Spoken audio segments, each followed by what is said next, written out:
Hello friends, स्वागत है आप सभी का मेरे YouTube channel SB coaching classes पर। और जैसा कि आप सभी को बहुत इंतजार था कई दिनों से कि क्लास 11th का जो टॉपिक्स है, जो हमारी केमिस्ट्री है, वो कब से स्टार्ट होगी, है ना। तो आज से मैंने आपको क्लास 11th की जो केमिस्ट्री है, जो रसायन विज्ञान है, उसको मैंने स्टार्ट कर दिया है।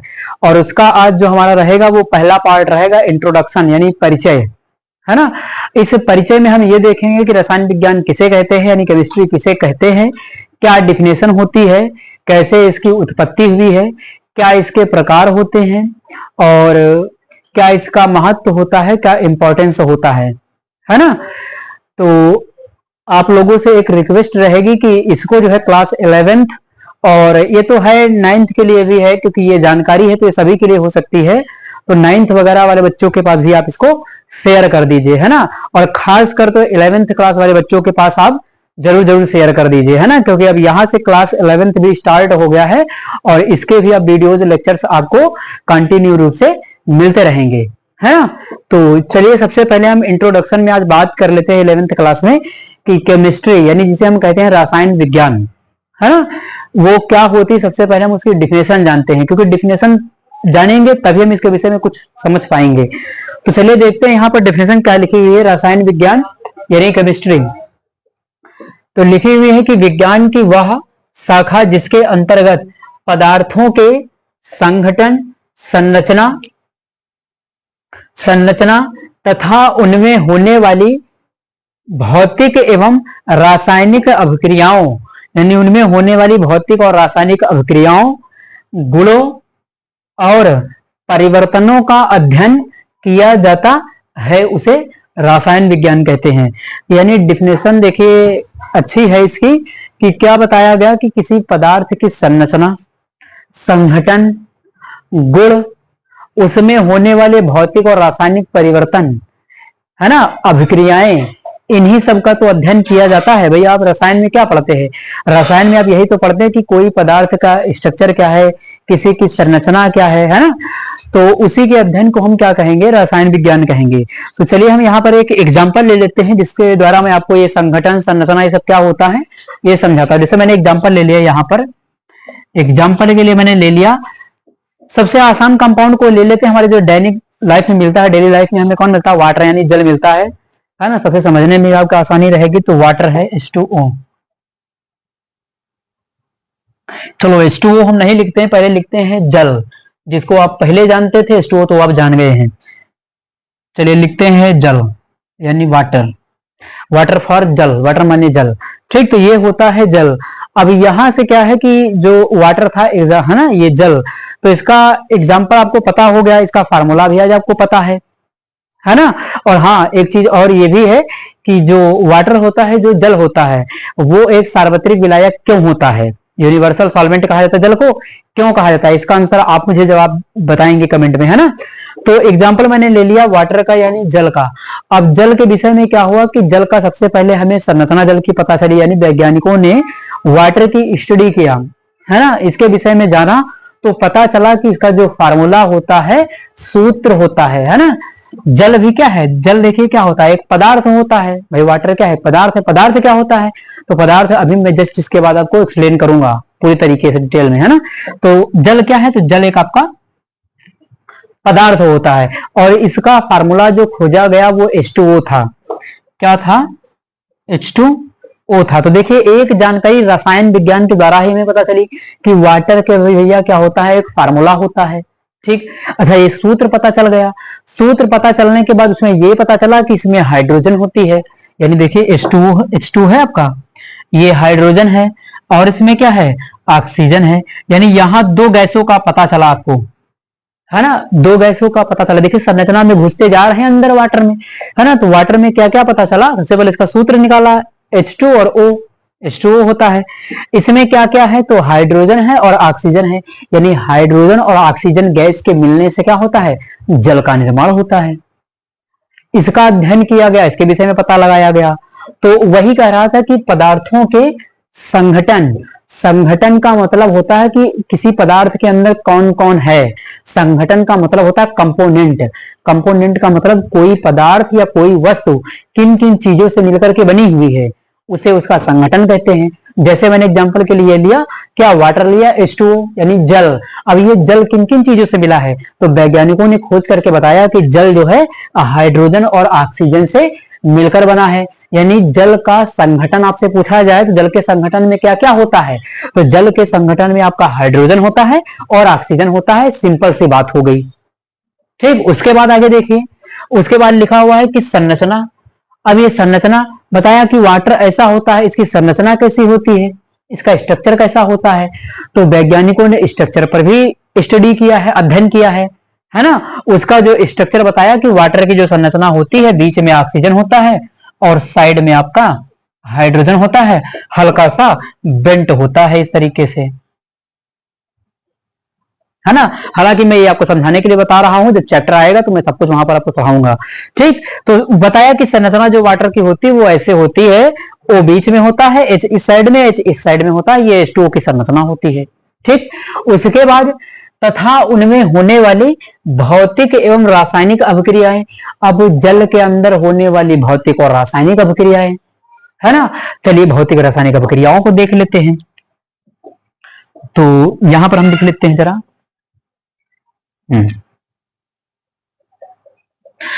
अब जल है, जल के अंदर भौतिक प्रक्रिया क्या होगी, तो जल के अंदर भौतिक प्रक्रिया ये होगी, भौतिक प्रक्रिया को भौतिक परिवर्तन से समझ सकते हैं। तो जल में भौतिक परिवर्तन होगा तो क्या होगा, जल की अवस्था, आकृति, आकार, यही सब तो बदलेगा। भौतिक परिवर्तन या भौतिक अभिक्रिया में क्या होता है, परिवर्तन ही तो होता है भौतिक अवस्था में, जैसे आकार है, आकृति है ना। तो जैसे भौतिक, उनमें होने वाली भौतिक लिखा है, तो मैंने जल के एग्जाम्पल में चले ले लेते हैं इसको हम। तो जैसे मैंने यहां पर लिख लिया कि H2O है, वाटर है, और वाटर से बन गया आपका क्या, बर्फ, है ना। यानी जल से बन गया बर्फ। तो यहां पर क्या है कि जब ये जल था तो ये क्या था आपका, द्रव था यानी लिक्विड था, और इधर क्या बन गया, बर्फ। तो बर्फ कैसी होती है, ठोस होती है, सॉलिड होती है। बर्फ कैसी होती है, ठोस। तो देखिए यहां पर भौतिक परिवर्तन हो रहा कि नहीं हो रहा है, ये इसका भौतिक गुण है कि नहीं है। अगर कहा जाए कि जल का भौतिक गुण बताइए, तो जल के भौतिक गुण में आप क्या बताएंगे कि जल से बर्फ का बनना, है ना, जल से भाप का बनना, भाप से पानी का बनना, पानी से फिर बर्फ का बनना, बर्फ से फिर भाप का बनना। तो यही सब तो भौतिक परिवर्तन होंगे, भौतिक अभिक्रियाएं होंगी, है ना। तो ये तो हो गया इसका भौतिक परिवर्तन। अब इसमें क्या होगा कि इसमें रासायनिक अभिक्रियाएं या रासायनिक परिवर्तन भी लिखा हुआ है। अब जल में अगर रासायनिक अभिक्रिया हो जाएगी तब क्या होगा, तो देखिए जैसे मान लिया कि रासायनिक अभिक्रिया वाटर के अंदर हो गई, है ना। चलिए यहां पर इसको समझ लेते हैं। जैसे H2O आपका लिखा हुआ है ना। जल में मान लिया आपने विद्युत प्रवाहित कर दी, लाइट प्रवाहित कर दी, है ना, इलेक्ट्रोलिसिस, विद्युत अपघटन करवा दिया। तो जैसे मान लिया यहां पर आपने विद्युत अपघटन करवा दिया, इसका विद्युत अपघटन, है ना, ये करवा दिया। तो विद्युत अपघटन करवा दिया, जल में आपने विद्युत प्रवाहित कर दी, तो जल दो भागों में टूट जाएगा, हाइड्रोजन गैस और ऑक्सीजन गैस में टूट जाएगा। यानी ऐसे टूटेगा, H2 और O2 गैस में आपका टूट जाएगा। यानी पानी में आप विद्युत अपघटन करेंगे, जल का विद्युत अपघटन करेंगे तो क्या होगा, उसमें हाइड्रोजन गैस और ऑक्सीजन गैस आपको मुक्त होती हुई मिलेगी। तो ये हो गया इसका रासायनिक गुण या इसका रासायनिक परिवर्तन, है ना। मैंने वाटर के एग्जांपल से आपको सब कुछ एक्सप्लेन करने का प्रयास किया है ना। तो यहां पर देखिए क्या है कि ये वाटर आपका हाइड्रोजन और ऑक्सीजन गैस में टूट जाएगा। तो ये तो हो गया इसका रासायनिक परिवर्तन या रासायनिक गुण। ठीक, उसके बाद आगे देखिए क्या लिखा है कि गुण हो गया और परिवर्तनों का अध्ययन किया जाएगा। तो ये रासायनिक गुण हो गए इस प्रकार से, और इनमें जो भी चेंजेस आएंगे, जहां भी जैसे बदलाव आपको देखने को मिलेगा, इन सभी बातों का जो अध्ययन करते हैं जिसमें हम, उसे ही हम क्या कहते हैं, रसायन विज्ञान कहते हैं। तो केवल वाटर ही नहीं, वाटर का एग्जाम्पल तो मैंने इसलिए लिया क्योंकि ये आपको डेली लाइफ में देखने को मिलता है ना। आप कोई भी एग्जाम्पल ले सकते हैं, जैसे कार्बन डाइऑक्साइड गैस, आपने उसका भी नाम सुना होगा, कार्बन डाइऑक्साइड गैस का। तो उसमें भी ऐसे कि भौतिक परिवर्तन, भौतिक अवस्थाओं में चेंज होगा, रासायनिक गुणों में चेंज होगा। तो किसी भी पदार्थ या किसी भी वस्तु की संरचना, संगठन, भौतिक रासायनिक गुणों का अध्ययन जिस विज्ञान के अंतर्गत किया जाता है उसे हम कहते हैं रासायन विज्ञान, है ना। तो यहां पर इसकी ये हो जाती है डिफिनेशन। तो आप इसका स्क्रीनशॉट ले लीजिए, फिर मैं इसकी आगे की इंपॉर्टेंट बातें और आपसे करता हूं। तो चलिए देखते हैं और कुछ महत्वपूर्ण बातों को हम यहाँ पर पढ़ते हैं। तो देखिए यहाँ पर लिखा हुआ है कि परिचय यानी इंट्रोडक्शन, और केमिस्ट्री के बारे में क्या इंट्रोडक्शन, जो महत्वपूर्ण बातें उनको भी जान लेते हैं। तो देखिए यहाँ पर लिखा हुआ है कि केमिस्ट्री शब्द की उत्पत्ति, है ना, मिस्र देश के कीमिया नामक शब्द से हुई है। यानी मिस्र देश, मिस्र एक देश है, उस देश में एक शब्द है कीमिया, है ना, वहां का एक शब्द है कीमिया, कीमिया नामक शब्द से हुई है, जिसका अर्थ है काली मिट्टी या काला रंग। यानी केमिस्ट्री शब्द की उत्पत्ति मिस्र देश के कीमिया नामक शब्द से हुई है ना। और ये जो कीमिया शब्द होता है, इस कीमिया शब्द का जो अर्थ होता है वो क्या होता है, काली मिट्टी या काला रंग। तो इस प्रकार से जो रसायन का अर्थ हो जाएगा वो काली मिट्टी या काले रंग से लगाया गया है। ठीक, उसके बाद आगे देखिएगा, लिखा हुआ कि बर्जीलियस को रसायन विज्ञान का जनक, यानी बर्जीलियस जो साइंटिस्ट हैं हमारे बर्जीलियस साहब, बर्जीलियस को रसायन विज्ञान का जनक तथा लेवोसिए, इनका नाम याद रखिएगा, लेवोसिए को आधुनिक रसायन विज्ञान का जनक कहा जाता है। यानी मॉडर्न आपको केमिस्ट्री का जो फादर ऑफ केमिस्ट्री कहा जाएगा, है ना। तो जो मॉडर्न फादर ऑफ केमिस्ट्री है वो कौन है, वो है आपके लेवोसिए साहब। और अगर ओल्ड पूछा जाए तो ओल्ड जो आपके हैं वो है बर्जीलियस हैं। तो नाम याद रखिएगा इनका, है ना, कि बर्जीलियस जो हमारे रसायन विज्ञान, जो प्राचीन रसायन विज्ञान है, या इनसे पहले जो लेवोसिए का नाम अगर उसमें आधुनिक अगर पूछा गया तो आप लेवोसिए बताइए, आधुनिक नहीं पूछा गया है तो आप बर्जीलियस को बता सकते हैं, है ना। तो ये लोग हमारे क्या है कि रसायन विज्ञान के जनक बन जाते हैं। देखिए यहाँ पर एक छोटी सी बात और है कि रसायन विज्ञान को कभी कभी हम लिख देते हैं रस प्लस आयन, यानी ऐसे इस प्रकार से लिख दिया जाता है, जैसे यहां पर लिख दिया जाता है कि रस प्लस आयन। कभी कभी संधि विच्छेद करते हैं रसायन का, तो रस प्लस आयन। तो रस का मतलब क्या होता है, रस का मतलब होता है द्रव, यानी लिक्विड, है ना। और उसके बाद आयन तो आप जानते ही हैं, है ना। आयन क्या होता है, तो आयन धनायन ऋणायन होता है ना। तो रस प्लस आयन, जिसको हम कह देते हैं द्रवों का विज्ञान, है ना, इसे क्या कह दिया जाता है, इसे कह दिया जाता है द्रवों का विज्ञान, है ना। द्रवों का विज्ञान भी कभी कभी रसायन को कह दिया जाता है। रस प्लस आयन, आयन आपको कहाँ मिलेंगे, इसी में मिलेंगे, केमिस्ट्री में मिलेंगे, रसायन में मिलेंगे, है ना। तो इसे कभी कभी द्रव का विज्ञान भी या द्रवों का विज्ञान भी कह दिया जाता है। तो ये हमारी बातें हो गई परिचय के विषय में, जो बताया गया था मैंने आपको यहाँ पर परिचय समझा दिया है। अब इसका स्क्रीनशॉट ले लीजिए, फिर मैं आपसे इसकी जो अगली महत्वपूर्ण बातें हैं वो आपसे करता हूं। तो चलिए देख लेते हैं आगे हमारा क्या है कि रसायन विज्ञान की शाखाएं। अब रसायन विज्ञान की कितनी शाखाएं होती ये हमें देखना है। तो देखिए वैसे शाखाएं बहुत सारी होती हैं, लेकिन यहां से लेकर के बीएससी तक, ग्रेजुएशन तक या पीजी तक आप पढ़ते हैं तो आपको मेनली 3 शाखाएं पढ़नी होती हैं, मिलती हैं देखने को। कौन कौन सी, तो एक मिलती है आपकी कार्बनिक रसायन यानी ऑर्गेनिक केमिस्ट्री, सेकंड मिलती है आपकी इनऑर्गेनिक यानी अकार्बनिक रसायन, थर्ड जो आपकी वो फिजिकल केमिस्ट्री है यानी भौतिक रसायन।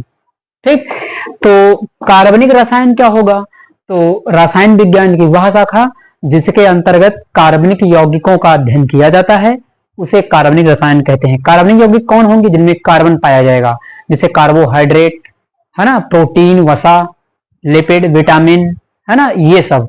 तो इनमें क्या होगा कि जिनमें कार्बन पाया जाता है उनकी स्टडी हम करते हैं किसमें, कार्बनिक रसायन में। अगर एग्जांपल आप लिखना चाहें तो एग्जांपल में आप लिख सकते हैं कार्बोहाइड्रेट,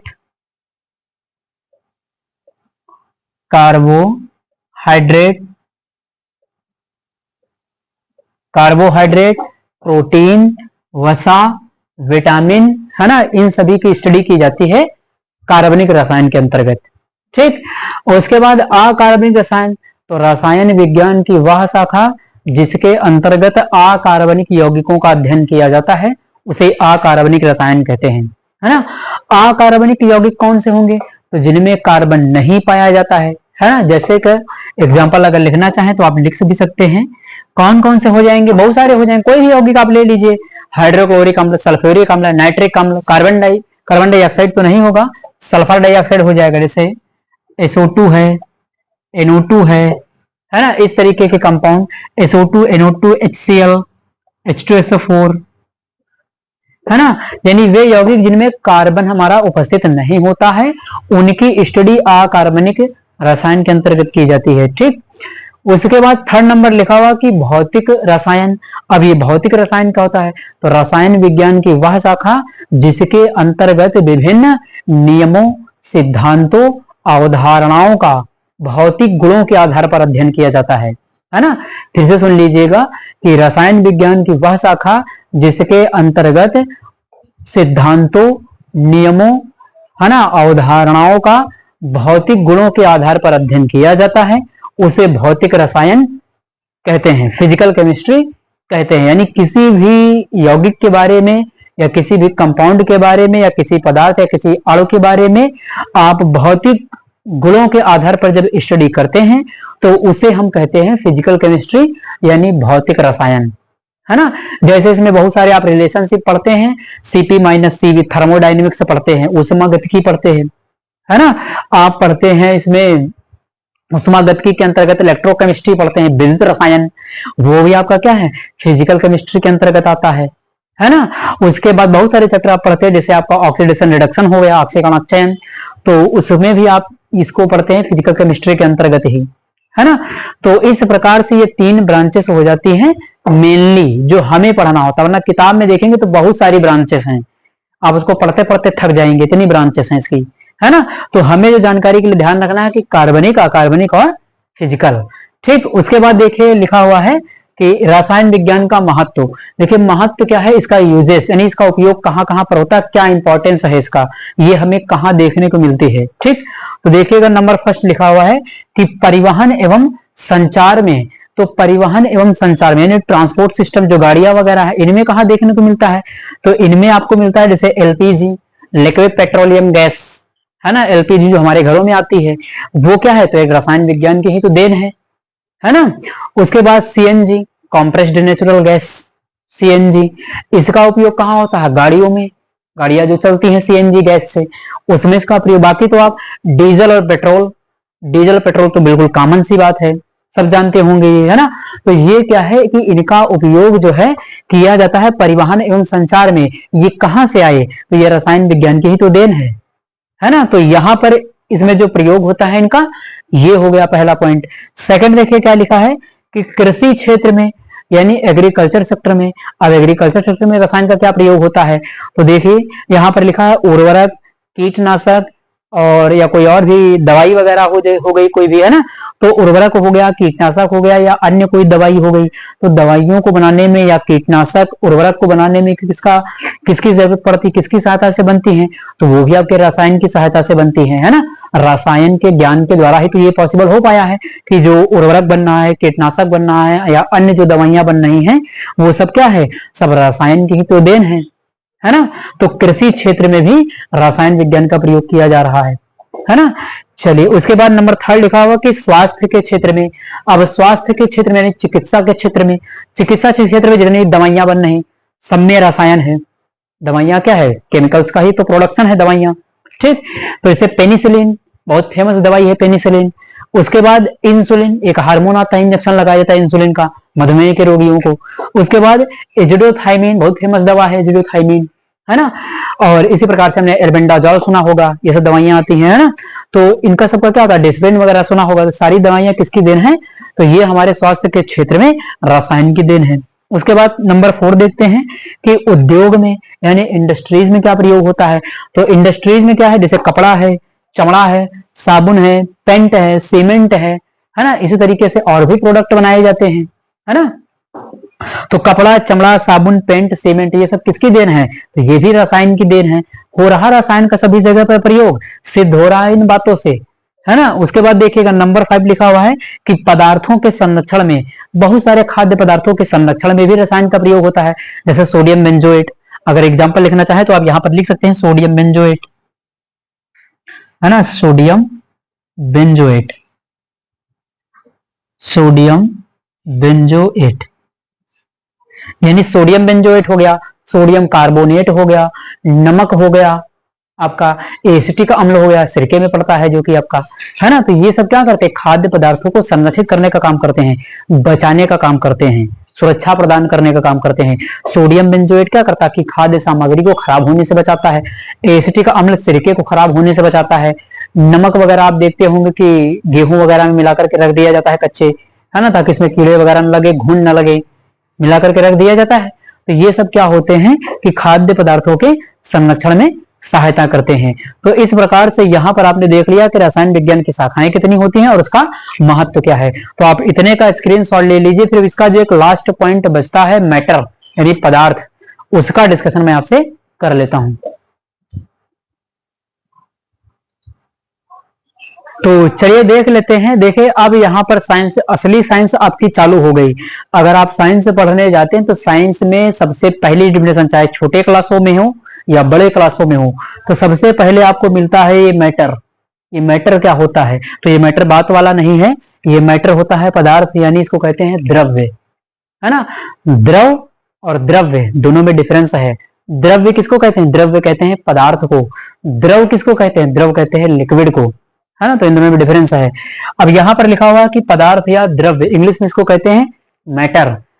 तो यहां पर ये तो आपको पता ही होना चाहिए। अगर ये नहीं पता है तो ना तो आप फिजिक्स पढ़ पाएंगे, ना तो केमिस्ट्री पढ़ पाएंगे, ना तो बायोलॉजी पढ़ पाएंगे।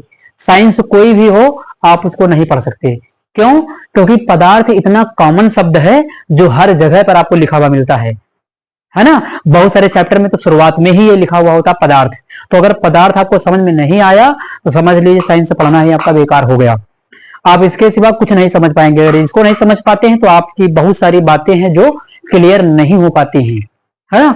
तो चलिए पदार्थ को देख लेते हैं। पदार्थ क्या होता है, तो पदार्थ की जो डिफिनेशन होती है ना, कि प्रत्येक वस्तु, है ना, प्रत्येक वस्तु जिसमें द्रव्यमान होता है और जो कुछ ना कुछ स्थान घेरती है, यानी प्रत्येक वस्तु जिसमें कुछ ना कुछ द्रव्यमान होता है तथा जो स्थान घेरती है। अब स्थान घेरने को क्या कहा गया है, तो आपने आयतन की डिफिनेशन पढ़ी होगी, वॉल्यूम की, कि कोई वस्तु जितना स्थान घेरती है उसे उसका आयतन कहते हैं, है ना। तो प्रत्येक वस्तु, है ना, जिसमें द्रव्यमान होता है तथा जो कुछ ना कुछ स्थान घेरती है उसे क्या कहते हैं, पदार्थ कहते हैं, है ना। तो क्या लिखा जाएगा यहां पर, तो दो कंडीशन आप याद रखिएगा कि वस्तु में क्या होना चाहिए, द्रव्यमान होना चाहिए, और सेकंड क्या है, उसमें आयतन होना चाहिए। द्रव्यमान और आयतन, है ना। परिभाषा आप एक बार फिर से सुन लीजिएगा कि प्रत्येक वह वस्तु जिसमें कुछ ना कुछ द्रव्यमान होता है तथा जो कुछ ना कुछ स्थान घेरती है या जिसमें कुछ ना कुछ आयतन होता है उसे हम क्या कहते हैं, पदार्थ या द्रव्य कहते हैं। ठीक, मेन कंडीशन आप याद रखिएगा कि द्रव्यमान और आयतन। देखिए यहां पर एक चीज और समझ लीजिए, यहां पर लिखा हुआ है द्रव्यमान, इसको कहते हैं मास, है ना, और एक होता है भार, वेट। तो चलिए मैं इसका डिफरेंस आपको बता देता हूं। द्रव्यमान, एक द्रव्यमान होता है और दूसरा होता है आपका भार, इसको कहते हैं मास, है ना, और इसको कहते हैं वेट। ठीक, द्रव्यमान और भार में अंतर होता है। द्रव्यमान क्या होता है ना, तो द्रव्यमान जो होता है किसी पदार्थ में निहित, है ना, या किसी वस्तु में निहित कुल पदार्थ की मात्रा, किसी वस्तु में निहित कुल पदार्थ की मात्रा, है ना, क्या होती है, द्रव्यमान होती है। ठीक, भार क्या होता है, किसी वस्तु या किसी पदार्थ के ऊपर पृथ्वी के द्वारा लगाया गया गुरुत्वाकर्षण बल, उसका भार कहलाता है। समझ में आई परिभाषा। परिभाषा द्रव्यमान की ये है कि किसी वस्तु में निहित कुल पदार्थ की मात्रा, है ना, कुल पदार्थ की मात्रा क्या होती है, द्रव्यमान होती है ना। और किसी वस्तु या किसी पदार्थ पर पृथ्वी द्वारा लगाया गया गुरुत्वाकर्षण बल उस वस्तु का भार कहलाता है। अब यहां से क्या पॉइंट निकल के आया, तो यहां से पॉइंट ये निकल करके आया कि जो भार होता है वो गुरुत्वाकर्षण बल पर डिपेंड करता है ना, जबकि मास आपका गुरुत्वाकर्षण बल पर डिपेंड नहीं करता है। इसीलिए कहा जाता है कि अगर मान लिया कि आपका यहाँ पृथ्वी पर जो वजन है वो 60 किलोग्राम है पृथ्वी के ऊपर, उसके बाद क्या हुआ, भार जो हमारा होता है वो जगह चेंज होने पर चेंज होता रहता है। कैसे? जैसे यहाँ पृथ्वी पर आपका भार 60 किलोग्राम है ना, आप चंद्रमा पर चले जाइए, है ना, अंतरिक्ष में, वहां पर क्या है, ग्रेविटेशनल फोर्स नहीं है, गुरुत्वाकर्षण बल वहां पर नहीं है, तो वहां पर क्या होगा, जब गुरुत्वाकर्षण बल नहीं है तो वहां पर आपका भार भी कम हो जाएगा। कितना भार कम हो जाएगा, तो 6 गुना भार कम हो जाएगा, है ना, 1/6 गुना जो है यहाँ की कंपेरिजन में चंद्रमा पर भार कम हो जाता है ना। तो यहां पर क्या होगा कि ये जो भार है वो स्थान बदलने पर बदलता रहता है ना। आप पृथ्वी के बीच सेंटर में खड़े हैं तो वहां आपका भार कुछ और होगा। अभी आप पृथ्वी के ध्रुवों पर निकल जाइए, उत्तरी ध्रुव और दक्षिणी ध्रुव, उन पर निकल जाइए तो वहां पर आपका भार कुछ और होगा, है ना। एक बात का कमेंट में आप आंसर बताएंगे कि हम अगर पृथ्वी के केंद्र में रहें वहां पर हमारा भार ज्यादा होगा, कि हम ध्रुवों पर चले जाएं वहां पर हमारा भार ज्यादा होगा। ये क्वेश्चन आपके लिए है, इसको आप ढूंढ करके मुझे कमेंट बॉक्स में कमेंट करके बताएंगे कि हमारा जो भार है वो पृथ्वी के केंद्र में ज्यादा होगा या पृथ्वी के ध्रुवों पर जाने पर ज्यादा होगा, है ना। इसको ध्यान कर लीजिएगा, बताइएगा कमेंट करके, ठीक। तो द्रव्यमान आपका होता है मास, द्रव्यमान कभी भी चेंज नहीं होगा, चाहे चंद्रमा पर चले जाइए, आकाश में उड़ जाइए, पाताल में उड़ जाइए, कहीं भी उड़ जाइए, कहीं भी चले जाइए, है ना, चाहे ध्रुवों पर चले जाइए या पृथ्वी के सेंटर में रहिए, कहीं भी जाइए, मास चेंज होने वाला नहीं है। चेंज कौन होगा, हमेशा भार होगा, वेट। अब देखिए तरीका याद रखिएगा कि वेट जो होता है, कभी कभी लोग कंफ्यूजन में हो जाते हैं, मान लिया कोई अचानक से पूछ लेता है कि बताइए भार गुरुत्वाकर्षण पर डिपेंड करता है कि मास डिपेंड करता है, द्रव्यमान, तो लोग कंफ्यूजन में आ जाते हैं। तो हमेशा याद रखिएगा यहाँ पर आया कौन है, जी, यहां पर जी आया है और जी फॉर होता है ग्रेविटेशनल फोर्स। तो जी यानी भार, भार किस पर निर्भर करता है, जी पर। इसमें देखिए जी आया, वेट, इंग्लिश में इसको वेट कहते हैं, तो यहां पर जी आया तो जी का मतलब ग्रेविटेशनल फोर्स, गुरुत्वाकर्षण बल। तो यहीं से याद रखिएगा कि भार गुरुत्वाकर्षण बल पर डिपेंड करता है। कैसे याद रखेंगे, क्योंकि इसमें क्या आया है, जी आया है, स्मॉल जी, और यहां पर जी नहीं आया है। तो एक निमोनिक तरीके से, एक ट्रिक के तौर पर आप इसको याद रख सकते हैं कि भार में जी आता है तो जी फॉर गुरुत्वाकर्षण बल होता है, ग्रेविटेशनल फोर्स, तो ये ग्रेविटेशनल फोर्स पर डिपेंड करेगा और ये डिपेंड नहीं करता है, ठीक। तो ये हो गई बात भार और द्रव्यमान की। ये बता इसलिए दिया क्योंकि बहुत लोगों को यही नहीं पता होता कि द्रव्यमान और भार में अंतर क्या होता है सबसे बड़ा, है ना। तो एक गुरुत्वाकर्षण बल पर ये डिपेंड करता है और ये नहीं करता है, ये चेंज होता रहता है, ये कभी चेंज नहीं होता, है ना। चलिए, तो द्रव्यमान हो गया और आयतन हो गया, लेकिन एक बात ये ध्यान रखिएगा, दोनों का जो मात्रक होता है वो ग्राम या किलोग्राम ही होता है। मात्रक दोनों का सेम है, मात्रक डिफरेंस नहीं है। इसका भी मात्रक किलोग्राम या ग्राम, इसका भी मात्रक किलोग्राम या ग्राम, मात्रक में कोई डिफरेंस नहीं। जैसे एक एग्जांपल ले लेते, मान लिया यहाँ पर, जैसे एक एग्जांपल मैंने ले लिया, ये एक छोटी सी वस्तु है कोई, है ना, कोई डब्बा है, ये कोई डब्बा है, मान लिया इस डब्बे का जो भार है वो कितना है, 40 किलोग्राम। ये 40 किलोग्राम डब्बा है। अब ये डब्बा क्या है, इसका मास भी कितना होगा, 40 किलोग्राम, और इसका भार भी कितना होगा, 40 किलोग्राम। ये पृथ्वी की बात कर रहे हैं, ठीक। हम उड़ गए आकाश में, आकाश में इसको लेकर के चले गए अंतरिक्ष में, तो अंतरिक्ष में क्या होगा कि वहां पर जो इसका भार है वो कम हो जाएगा, लेकिन इसका द्रव्यमान सेम रहेगा। द्रव्यमान कितना रहेगा, इसका द्रव्यमान सेम रहेगा, वही 40 किलोग्राम। द्रव्यमान कभी भी चेंज होने वाला नहीं है। तो ये जनरलाइज एग्जांपल मैंने आपको समझाने के लिए लिया था। तो चलिए हम आगे देख लेते हैं पदार्थ के। चलिए, तो जिसमें द्रव्यमान हो, जो आयतन हो, वही आपका क्या होता है, पदार्थ होता है, ठीक। चलिए, तो यहां पर मैंने आपको डिफिनेशन बता दी, अब मैं कुछ एग्जांपल लिख रहा हूं, आप उसको देख करके बताइएगा कि पदार्थ होते हैं या वो नहीं होते हैं।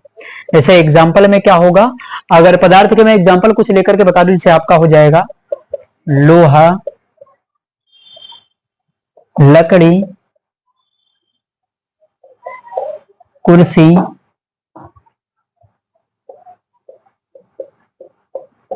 ध्वनि, वायु, गंध, भावना, प्रेम, प्रकाश, ऊर्जा,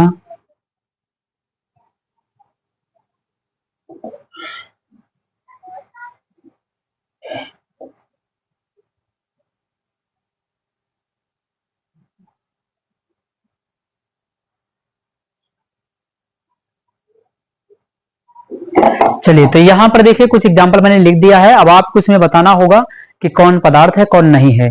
तो देखिएगा लोहा, तो लोहे में तो द्रव्यमान होता है और लोहा एक फिक्स आयतन भी घेरता है, तो लोहा क्या होगा, लोहा पदार्थ होगा, है ना, लोहा तो होगा पदार्थ। उसके बाद लकड़ी, लकड़ी भी स्थान घेरती, लकड़ी में द्रव्यमान होता है, तो लकड़ी भी क्या होगी आपकी, पदार्थ हो जाएगी। उसके बाद कुर्सी, जिसमें भी द्रव्यमान होता है, ये भी स्थान घेरती है, तो इसलिए भी क्या हो जाएगा आपका, पदार्थ या द्रव्य हो जाएगा। उसके बाद ध्वनि, ध्वनि पदार्थ होता है। कुछ पदार्थ ऐसे भी होते हैं जो पदार्थ नहीं होते, यानी कुछ वस्तुएं ऐसी भी होती हैं जो पदार्थ नहीं होते, जैसे ध्वनि। ध्वनि क्या है, तो ध्वनि में देखिए क्या है, ध्वनि में द्रव्यमान नहीं होता है। ध्वनि हो सकता है कि आयतन घेरती हो कुछ जगह तक, जैसे मान लीजिए कहीं आवाज बज रही हो तो कुछ दूर तक आपको सुनाई देती है ना, तो इसका मतलब यह है कि कुछ ना कुछ वो स्थान घेर रही है ध्वनि। लेकिन ध्वनि में कोई द्रव्यमान नहीं होता है, कोई भार नहीं होता है ना, कोई भी द्रव्यमान इसके अंदर नहीं होता है। और कंडीशन क्या कहती है कि जिसमें द्रव्यमान आयतन दोनों होगा वही होगा पदार्थ या द्रव्य। तो ध्वनि में क्या होता है, आयतन तो होता है लेकिन द्रव्यमान नहीं होता, तो द्रव्यमान न होने की वजह से आपकी ध्वनि जो है वो पदार्थ नहीं होती है। ठीक, उसके बाद देखिएगा लिखा हुआ है वायु, वायु है आपकी पदार्थ, हाँ तो वायु होता है पदार्थ, है ना। क्यों, वायु क्या है, वायु आयतन भी घेरता है और वायु में द्रव्यमान भी होता है। आप हवा भरवाते साइकिल में, गाड़ी में, पॉइंट में नपवाते हैं, इतने मिलीमीटर मरकरी का दाब लगाया गया, तो वायु क्या करती, दाब लगाती। दाब कहां से लगाती है, अगर उसमें मास ना होता, द्रव्यमान ना होता, उसमें मात्रा होती कि नहीं होती गैसों की, है ना, तो वायु क्या हो जाएगा, वायु आपका पदार्थ हो जाएगा। उसके बाद गंध, तो गंध हो या दुर्गंध हो, है ना, गंध हो या दुर्गंध हो, गंध या दुर्गंध कोई पदार्थ नहीं होता है ना, तो गंध को हम यहां से क्या कर देंगे, हटा देंगे। गंध हमारा पदार्थ नहीं होता, ना तो इसमें द्रव्यमान है, द्रव्यमान नहीं है, आयतन तो मान लिया जैसे दुर्गंध कहीं आ रही हो तो कुछ दूर तक खुशबू जाएगी, बदबू जाएगी, है ना, लेकिन इसमें कोई द्रव्यमान नहीं होता, तो इसको हटा देंगे। भावना, तो भावना कोई भी भावना जो है आपका, चाहे दुख हो, प्रेम हो, कोई भी हो, तो भावना किसी भी प्रकार का कोई मैटर पदार्थ नहीं होता है। ठीक, उसके बाद आपका लिखा हुआ है कि प्रेम, तो ये भी आपका कोई प्रकार का पदार्थ नहीं होता, क्योंकि इसमें भी द्रव्यमान और आयतन नहीं होता, इसको भी आप तौल नहीं सकते, बता नहीं सकते। ठीक, तो ये भी क्या है आपका पदार्थ नहीं होगा। उसके बाद प्रकाश आपका लिखा हुआ, प्रकाश, प्रकाश, प्रकाश आयतन तो घेरता है, प्रकाश जहां पर उपस्थित हो आपको दिखाई देता है कि प्रकाश इतनी जगह पर है, लेकिन प्रकाश में कोई द्रव्यमान नहीं होता, द्रव्यमान ना होने की वजह से ये पदार्थ नहीं है, तो इसको हटा देते हैं। उसके बाद ऊर्जा, ऊर्जा भी आपका पदार्थ नहीं होता है ना, क्यों, क्योंकि ऊर्जा में क्या है, द्रव्यमान हो सकता है कि हो, लेकिन आयतन इसके अंदर नहीं होता है ना, तो यहां पर ऊर्जा को भी क्या कर देते हैं, कैंसिल आउट कर देते हैं। तो मैंने आपको पदार्थ के कुछ एग्जाम्पल बताए हैं यहाँ पर, है ना, कि इसमें से कुछ पदार्थ होते हैं जिसमें द्रव्यमान आयतन होता है वो पदार्थ होंगे, जिनमें द्रव्यमान आयतन नहीं होगा वो पदार्थ नहीं होंगे, है ना। तो आप इनका जो है स्क्रीनशॉट जो है ले लीजिए। तो उम्मीद करता हूं कि आप सभी को ये समझ में आ गया होगा। पदार्थ, आज मैंने आपको रसायन विज्ञान का डिस्कशन करवाया, उससे आपको परिचित करवाया, उसके विषय में जो महत्वपूर्ण जानकारियां थी, रसायन विज्ञान की परिभाषा है, उसका महत्व है, उसकी शाखाएं हैं, और जो मेन इंपॉर्टेंट टॉपिक था पदार्थ है ना, सबसे बड़ा कंफ्यूजन जो होता है पदार्थ के बारे में लोगों को, तो वो मैंने आपका कंफ्यूजन दूर किया है। तो उम्मीद करता हूं कि आप सभी को ये समझ में आ गया होगा। एक आपसे रिक्वेस्ट है कि इस वीडियो को आप क्लास 11th के बच्चों तक जरूर से जरूर शेयर करते रहिए, है ना, क्योंकि अब क्लासेस स्टार्ट हो चुकी हैं, अब ये रुकने वाला कार्य नहीं है, आपको डेली का डेली आपको 11th क्लास के भी वीडियोज मिलते रहेंगे, है ना। Thanks for watching this video.